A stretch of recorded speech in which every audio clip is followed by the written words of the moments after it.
withholding individuals' efforts when people are part of a team.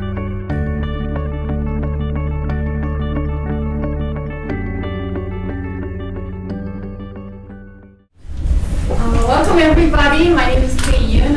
I'm a faculty in the Department of Communication. My area of teaching and research is team communication. I look at how people work together, collaborate in a team context, group dynamics, good things, bad things. Particularly, I study and also teach how we capitalize on each other's individual knowledge resources. So how do we share knowledge, how do we share expertise, and how do we take advantage of cognitive and knowledge resources available in the team, and how sometimes things go wrong, and how we can address some of the challenges in that process. So as you can imagine, because I teach and research team dynamics, in my courses typically there are team projects. So I put students through multiple team projects throughout the semester. Some are ad hoc, short-term teams, and some are longer-term, and they're put into a team permanently throughout the semester, and they go through the whole life cycle of team development. So as you probably have experienced, if you had incorporated team projects in your courses, it's not rare to have students come to you in the beginning, in the middle, at the end of the semester, complaining to you about, oh, I have this group member and he or she is not showing up, he hasn't done anything. What do we do? He hasn't contributed anything to the presentation that we're doing tomorrow. So Sally says, never happened to you. Good for you, I envy you. That's a common challenge that I always have every semester, and it's not easy. There are many ways to think about this issue and this challenge. There are many ways to address these challenges.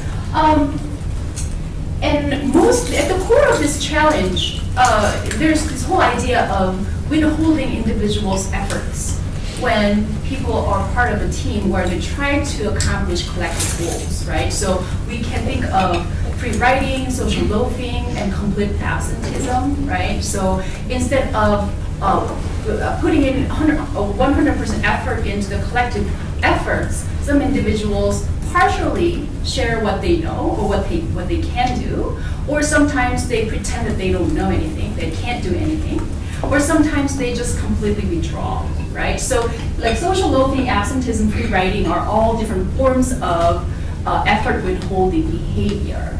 And I think that psychological studies and also communication studies address these issues as with a large body of research. And they have a few suggestions in terms of how we can address these issues in teams, not just in the academic environment, but also in general, the work teams in the workplace. And some of the recommendations or interventions for these kinds of situations include why not making a team smaller, right? When team size is too big, it's difficult to recognize who's who, it's difficult to identify who's doing what. People have less sense of belongingness to a larger team, so they talk about the impact of team size on this withholding behavior. And also some research suggests that people are less likely to free ride or loaf socially when they know that what they can do to their team task is very clear, necessary, inevitable. So when they think that their contribution is extremely meaningful, and also they know, and not just themselves, but their team members know that their contribution in their area of expertise or responsibilities are necessary part of team performance, which would lead to higher likelihood of success as a team. So when they think that their contribution is indispensable and their lack of contribution would be visible and identifiable, then they're less likely to withhold their efforts in a team context.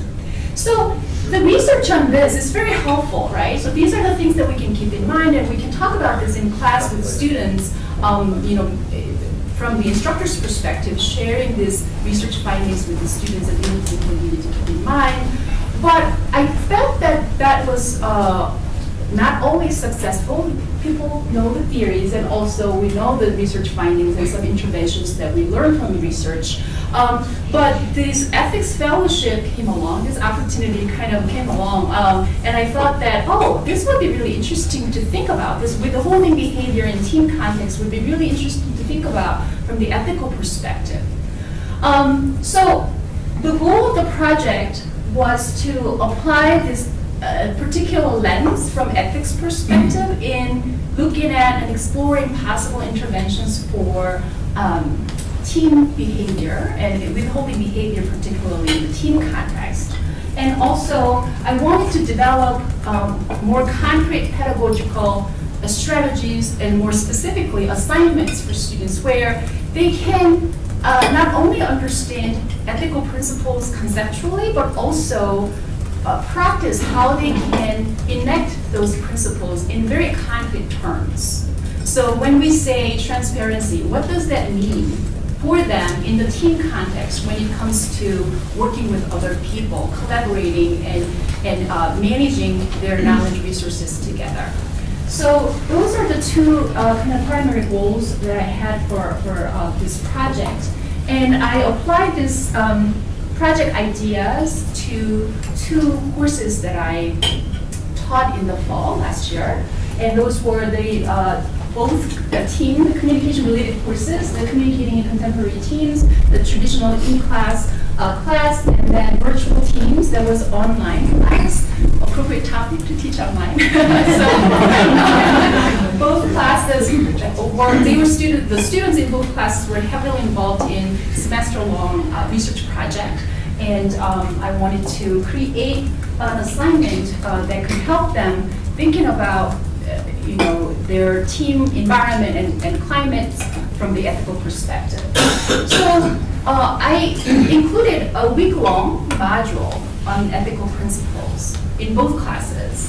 So the content coverage would be why do we need to care about ethics? And as many of you would know in this room, there's a concrete bottom line, impact on the bottom line in the workplace, right? So ethical leaders are more likely to motivate and keep employees motivated in the workplace, and sometimes that translates into the financial bottom line in many organizations. So I would talk about the tangible impact of ethical behavior in the workplace as a starting point in my content coverage. And then I went over the 7 principles here in my content. And when we went through the 7 principles, of course we would define each one. But then as a class, we would talk about how each principle would mean in their team project. Right? So in terms of, we can think about these ethical principles in general, but then when we apply it to different contexts, it would mean different in terms of the actual concrete behavior, right? So I wanted us to, with our students, I wanted us to create a conversation where what each principle would mean to their team projects, interacting with their team members for the project for the semester. And then also I included this kind of fun way to think about how we judge ourselves when we make decisions in ethical dilemma situations. So I'm sure many of you already know this. When you're in doubt, am I being ethical in this particular situation? Then there are 3 kind of guidelines to test us if we're ethical. So I would go over this with the students, and then they could give them a really clear guideline about evaluating or assessing their level of ethical behavior. So publicity test refers to the idea that if my decision or my particular choice of behavior is publicized, how would you feel, right? If you would feel embarrassed or if you want to hide it, then that would mean that your decision is not 100% ethical. Right? And the second test is reversibility. If you do something and then imagine that that behavior is represented or presented by another person and the impact is on you, then how would you feel, right? So if you wouldn't like it, that it would mean that you shouldn't do it yourself.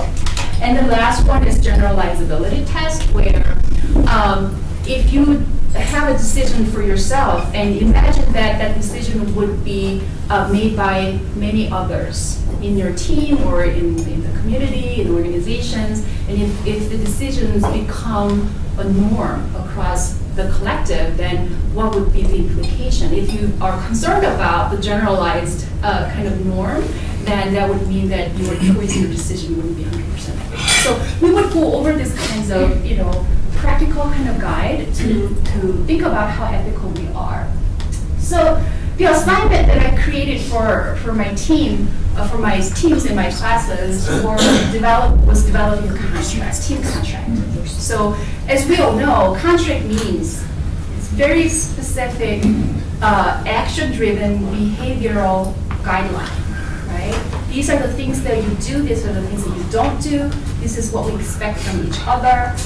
So I used to do this before I thought about ethical component into team processes, and I didn't necessarily require them to develop their team contract from ethical perspective. But this time, I really kind of pushed students to develop their contracts around ethical principles that we went over previously. So I'm sure you can't really see it all, but this is kind of the assignment description. It's a larger assignment, and the team contract was part of the larger assignment, so I just extracted the part that is relevant to us today. So in the first paragraph, I generally give them an overview of what a contract should look like and what its purpose is. And then I included this ethical consideration requirement into this assignment. So I'm going to just read it out to you so that we are on the same page. Your team contract must reflect at least 3 ethical principles we have discussed in class. As a team, discuss which principles are most critical to you and build your team contract around them. In your contract, specifically link your contract item to a particular ethical principle and provide your rationale on how the ethical principle would be executed in that contract item. So in the team contract, they were required to have at least 5 items.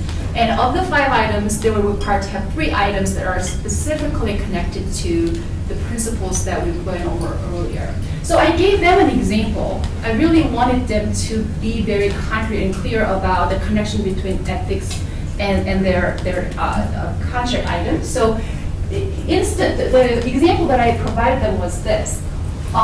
For example, this could be one item, right? All team members are expected to complete their individual work 3 days before team assignment due date. When violated, the team member's name will be removed from the submission of the assignment. So this is a very specific team contract item that I presented as an example. And not only that, I wanted them to actually attach one of the ethical principles to this particular contract item so that they know how ethical principles are practiced in their behavior. So, for example, this one kind of represents accountability. We believe that this team policy ensures that each team member is aware of their responsibilities and the consequences of not fulfilling their responsibilities. It'll help us establish the ownership of our work and anticipate and accept its implications. So I kind of, wanted to model their development of team contract, each item, and how they should incorporate the ethical principles into their team contract. So this was the assignment. There was some slight revisions for online course because there was some, I actually required them more items in the online virtual teams course because there's more behavioral kind of challenges online, not meeting face-to-face regularly. So. But other than that, the main principles remain the same for both classes. So I would like to share with you some results. I would say overall it was helpful, but of course this is not a scientific study by any means, so I can't really ascertain the validity of the result. But as a case study, I would like to share with you what were some of the responses that I got from the students. So I'll share with you the actual contract that the student team submitted to me, and I will share with you the really good ones, and also share with you some ones that are not there yet. All right, so start with the good ones. So take a look at this. This is one of the 5 items that they submitted. As a team, we agreed to divide the work evenly among team members. So I highlighted that because that kind of indicates a clear, concrete behavior or guideline in terms of how they're going to manage the workload, right? we understand it is important that not only each team member contribute to the assignments, but that work is be divided evenly. This shows our commitment to fairness. So they attached a clear label, the fairness principle, to this the contract item. All of us have our other commitments, whether it is work, family, or other activities, and it would be unfair to ask certain members of the group to do more than their share of the work.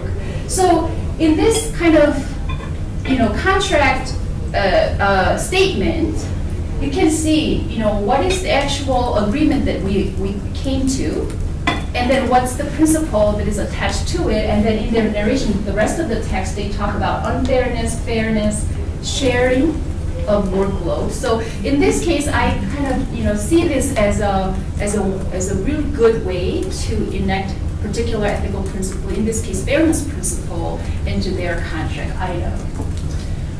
This one I think is a pretty good one too. Trust. This is the ethical principle they are focusing on. It's an important value for our team. We all are busy college students, and on top of that, we have many other responsibilities. And then it goes on. This also involves giving each other the benefit of doubt. Right? So we trust each other, and one way to enact that is when something's go wrong, we don't necessarily immediately blame the person or hold the person accountable in a negative way, but rather we trust that there is something else going on, and we give the person another opportunity, things like that. So there's more reservation about immediate judgment or immediate punishment. So that kind of sentiment is well reflected in the statement, is well connected to the idea of trust. Integrity. Again, it is important that we are open and honest with one another. For example, if something is going on that affects your ability to complete your part of the project, communicate it to the group as soon as possible so that new delegations can be made. Don't hide it, right? So again, very concrete verbal terms that represent what integrity means in our practice. Respect. This particular team kind of had bullet points for multiple bullet points for each principle. So respect, everyone will be respectful of and open to hearing opinions and ideas of others. So accepting or respecting others' diversity of ideas. That's the main thing. We will practice inclusive communication. And then the third item, when we don't practice it, what will happen? Well, not necessarily what would happen, but what are responses to the violation of respect, right? So disrespectful actions such as yelling at, excluding, or making fun of group members will not be tolerated. So those kinds of statements are very concrete representation of this respect principle. Some statements or contract items that I felt, I'm not so sure about this. So this group had, as you can see, this is part of their contract, and they have multiple sections, and I just extracted one of the many here. Meeting ground rules. They have 9 items just for ground rules for meetings, right? So for the 9 items, they kind of put ethical principle in the parentheses. I think most of it is okay. I bolded number 5 and number 9 just to point your attention to. Be open to new approaches and listen to new ideas. I'm not sure how that would represent fairness, right? I guess you could argue that it is fair to give equal opportunities to everybody to share their ideas, but that is not necessarily clear in the statement. And number 9, keep discussions on track while remaining respectful. And they say it's transparency. Again, I would think that respect would be much closer. It's not very clear here. And then next one, all group members should be open, inclusive. In addition, all work is to be divided equally. So those are concrete behavioral terms, but then when they connect those things to ethical principle, they said respect, and the explanation for respect is not necessarily in line with what they said earlier, right? So there's some disconnect between their behavioral contract item and ethical principles, right? Transparency, tell the truth, that's good, tell the truth, don't hide it, don't lie, but then be open to communicating fairly with everybody. So that kind of, moves a little bit away from the original idea of transparency in the second sentence. So again, some kind of middle ground or lack of clarity in their statement. Absences. So this statement talks about what they're going to do when people are absent, right? But then there's no connection to particular ethical principle. There's no rationale around why this is part of a particular ethical principle. Okay? It's good, the idea is there, but it is not very well articulated. Another one. While still maintaining the professionalism, be yourself, don't be shy when it comes to the diversity of delivery of your ideas and configuration. No one should be afraid of contributing their ideas and being who they are. So I guess they're talking a little bit about respect, transparency, integrity, but not clear. I'm just doing guessing work. And as we can all become like a virtual family as the Avengers, it's their team name. Let one another be free and victorious. So there is a positive, uplifting team climate being developed there, but the connection to ethical principles, again, it was not very clear. So, again, some mixed results.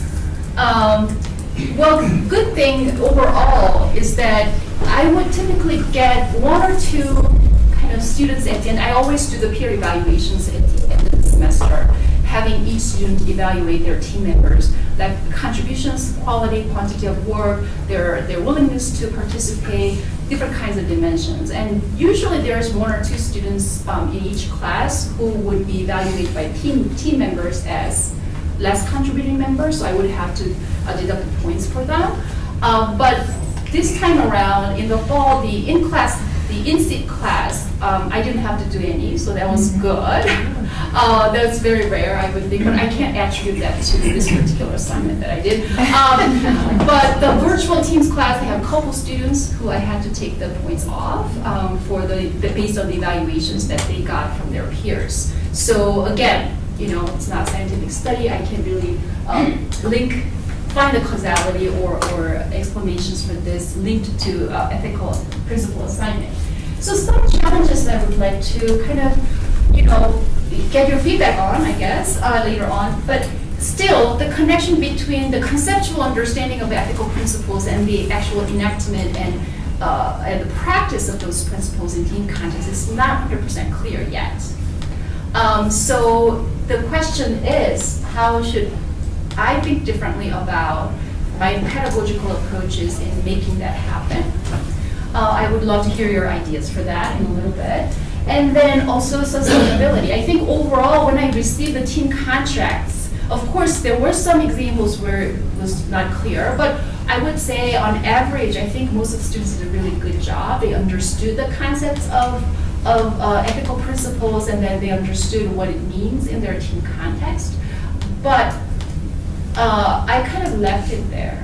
And I think they got it. So I felt like, my work is done. But I question how sustainable is it? When they learn this concept at least throughout the semester, right? So this contract was done week 3 of the semester, in the very beginning, when they get acquainted with each other and start developing their team. So then at the point of week 10 or week 14, would they be thinking about these things when they work on their project, when they interact with their team members? So I'm thinking about maybe there should be some checkpoints along the way throughout the semester since the initial assignment. So have them revisit their contract and then kind of do their own team review, how we are upholding our standards and contracts. Do we have problems? Not necessarily like pinpointing a particular individual not following these contract items, but as a team, where are the areas of problem and how can we address it as a team together? So that kind of team review process might be helpful once or twice after the initial assignment might be a good idea. But again, I would love to hear your thoughts on this as well. And also, I didn't put it here as a remaining, one of the remaining challenges, but another thing that I thought of was online environment. Right, so what kinds of different, facilitation as an instructor should I provide for students online develop such a contract? So it's a different thing when you see each other in a classroom, sit together in a circle, and start writing down their ideas for team contract from having to do it online completely. So different kinds of approaches to online team climate development might be also something that I need to think about. All right, so I would like to open up the floor and get questions and also any feedback on some of the remaining challenges that I just described. That would be happy to do that. Yes? Yeah. It's coincidentally, I did a similar contract in my intro to business writing class. The team, the first couple weeks, they set up a charter, team name, but I had in store, I presented to them, they have to bring up, agree to a response time for texts, agree to response time for emails, and then they get into things like conflicts. How are we going to handle conflicts? And I have developed specific responses. We can fire a member after so many. So I try to make that just instead of teaching the theory of it, but okay, let's put something behind it. And then similar to what you do, I do at the end of the term a reflective memo, individual, which they do a peer review, not confidential.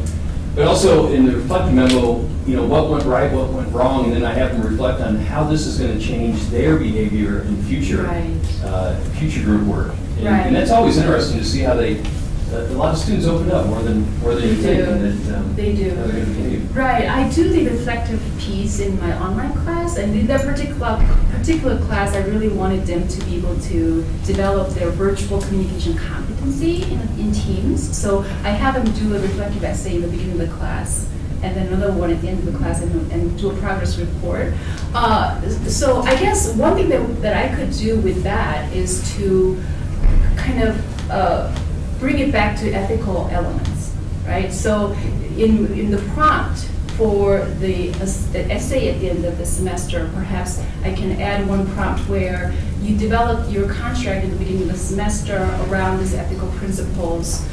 How do you evaluate it, or how that affected your ability as a team member in a virtual context or something like that. That way, the reflective piece can be implemented. Yeah. That'd be great.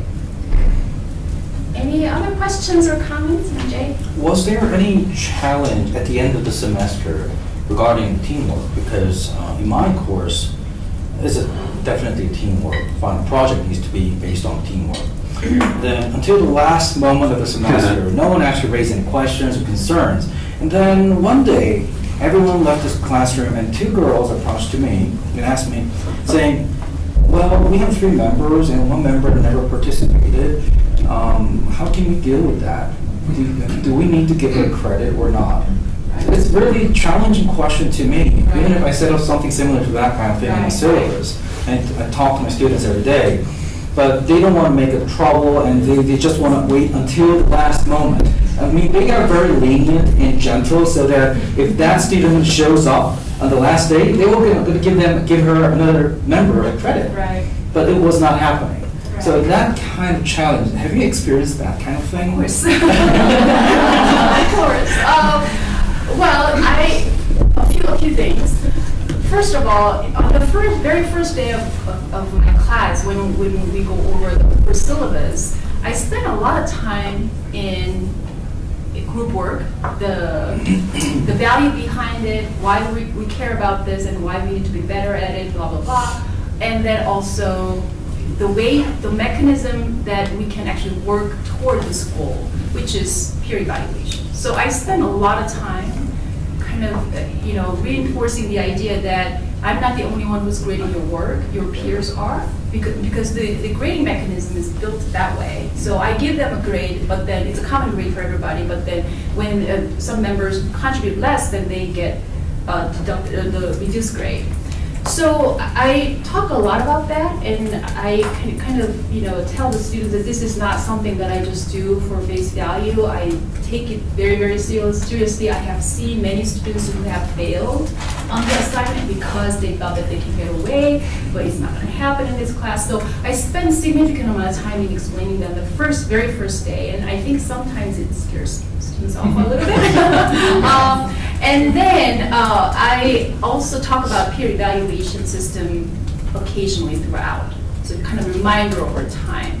Not to the extent that I'm the police and the classroom environment is like, it's all evaluation. I try not to do that, so it's hard to find the balance, but I try to do that.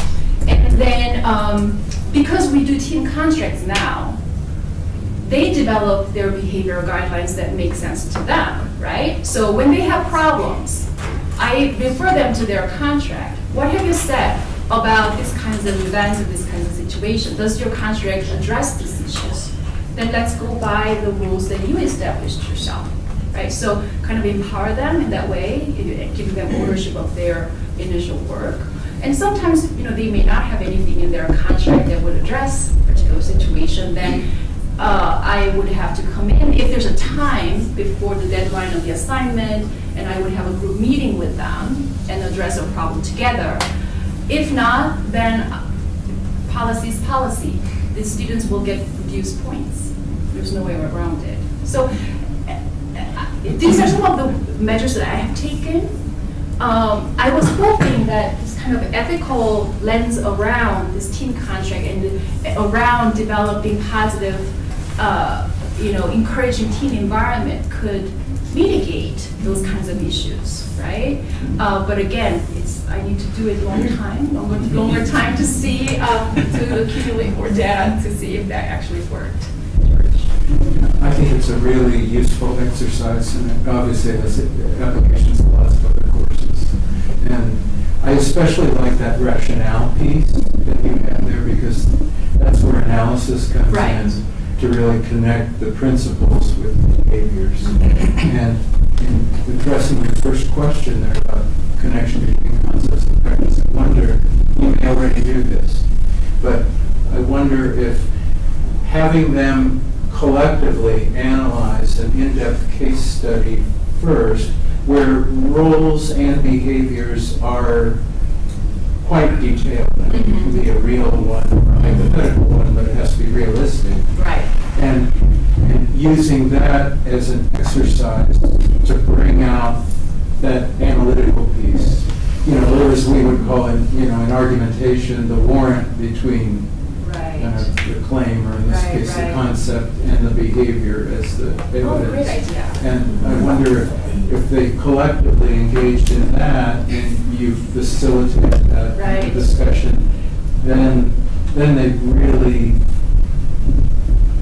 all of them, or most of them, would really grasp that, how to link the principles to the behaviors and explain it to others in a way that's really clear and defensible. Right. It wouldn't be difficult to come up with case studies, right? Because we have all these examples. The office. The office, troubling situations like young Jay was describing earlier, and here's a situation, it's very likely that you have experienced yourself or that might happen to you. How would you develop your team contract or apply the ethical principles in your team contract in anticipation of situation like this, right? Right? That would be a great exercise. Wonderful, thanks. I just, at one of the dentist meetings in October, CU Denver actually developed, and I'll share it with everybody. I don't know if you've ever heard of Kahoot. It's actually an online, and they can do competitions with your score.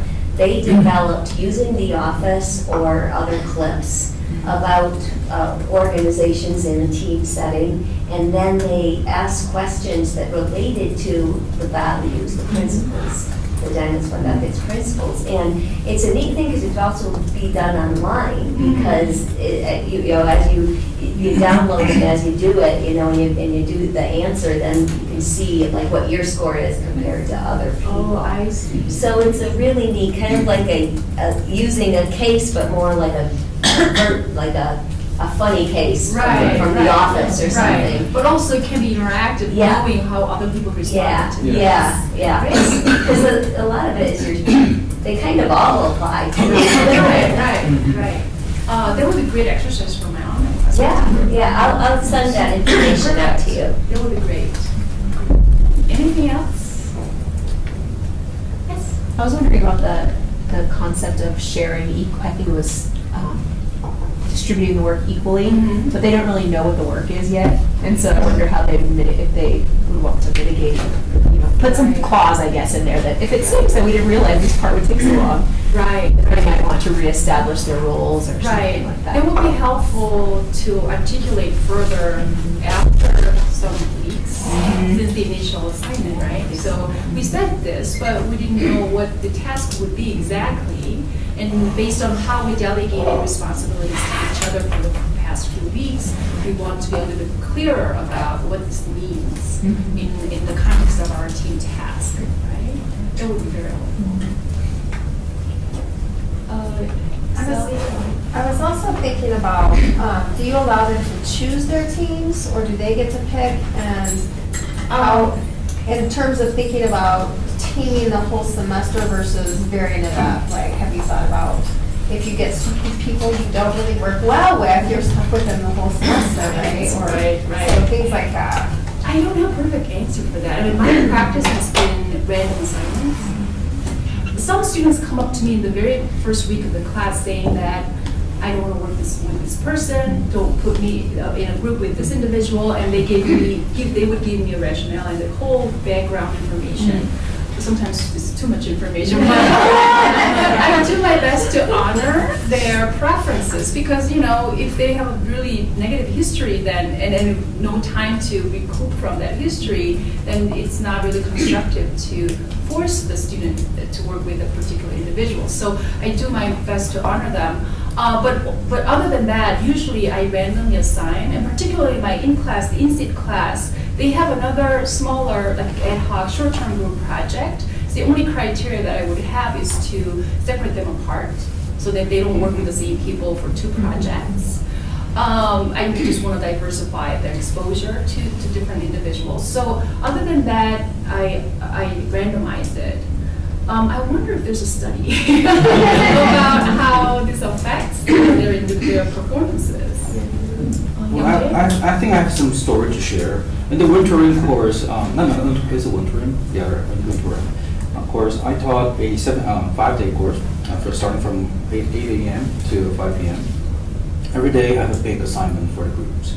And then students can choose their own partners or the group members together. So I just let them choose their own preferred persons to be a team member.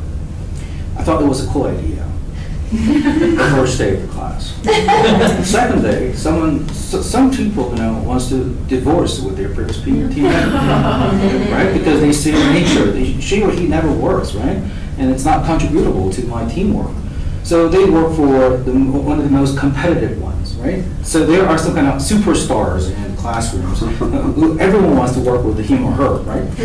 And then the third day, what happened is, now I see some islands. Some students are left over. No one wants to work with them. And they are not interested in working with someone else. So they work as a solo. So I've seen the problem of the team member choosing process by the preference.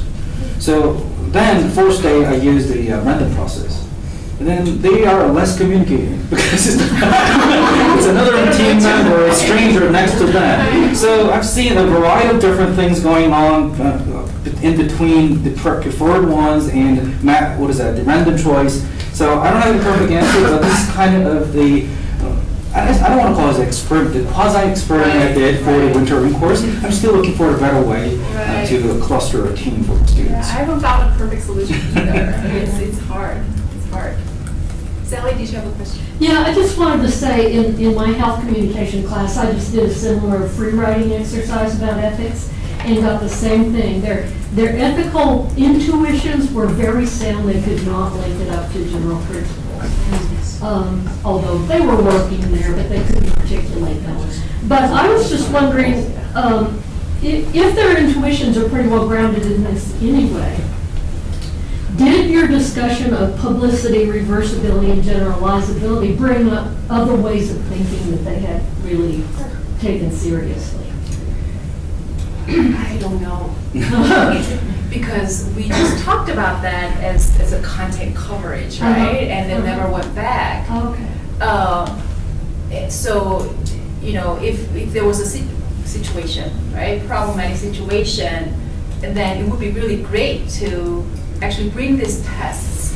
What do you think, right? Or not just particular individuals, but as a group, we observe this particular behavior, or we tend to choose particular choice, make a decision, and how would that decision look like according to these 3 tests?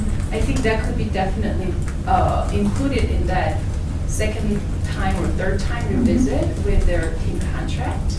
I haven't done that. So like going back to these tests and how that would affect their choices or have affected their choices. Yeah, I have to think about that. Thanks. Would be a good paper. I had a question. So you only have them do the peer evaluation at the end of the semester, just relative to the whole semester?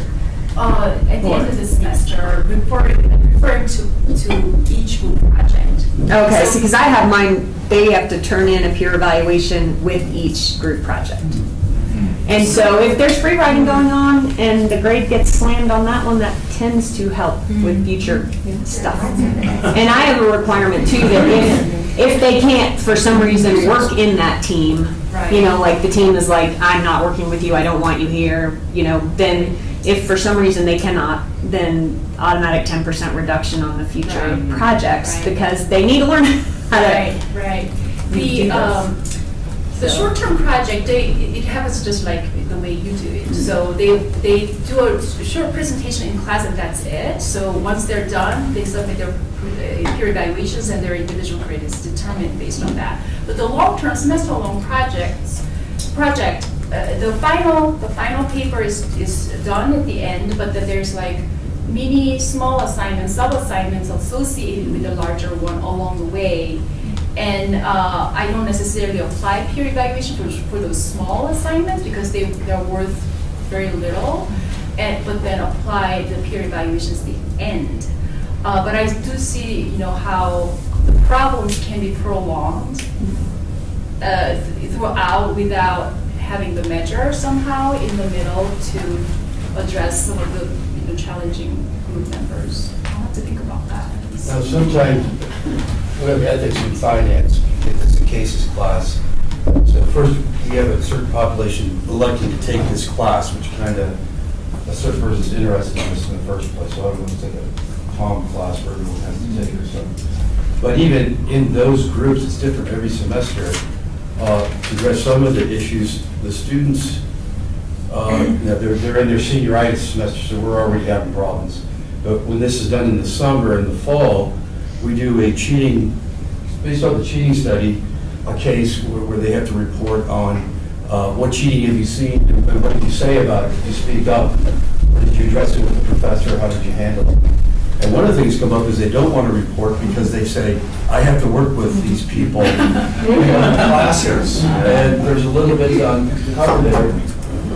There's some sort of continuing relationship, and so if I cause trouble here, this could come back as a retribution later on.